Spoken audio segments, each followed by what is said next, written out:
हम टिकट जला के दूरा बैठ गईनी काहे धारा के हसैया हम टिकट जला के दूरा बैठ गईनी काहे धारा के राजा पानी पीली ना काहे मुँह बाके रउआ फतानी हाँ हाँ जानतानी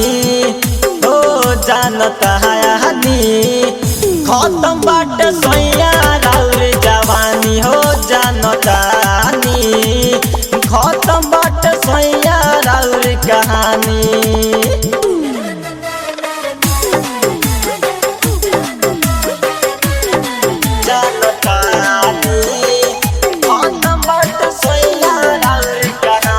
भइल बेकारे में शादी हमारे भइल जवानी बर्बादी तोके डांटिल जब जब सैया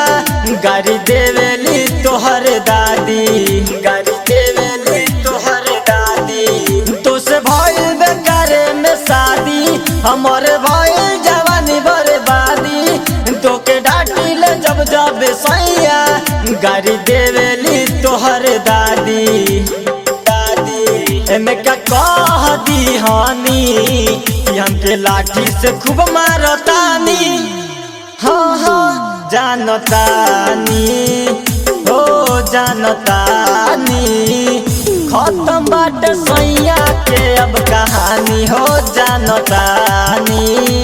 खत्म बाटे सैया राउर जवानी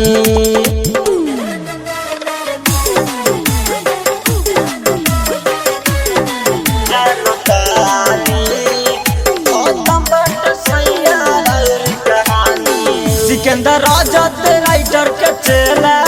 रोजे राजू दारू खूब पिएला कहे मंजिस विशाल भौजी कैसे बिपिन बावाली को झेला कैसे बिपिन बावाली को झेला सिकंदर राजत राइटर के चेला रोजे राजू दारू खूब पिएला कहे मंजिस विशाल भौजी कैसे बिपिन बावाली को झेला सभे जानते बानी त काहे हमरा से पूछतानी हाँ हाँ जानतानी हो जानतानी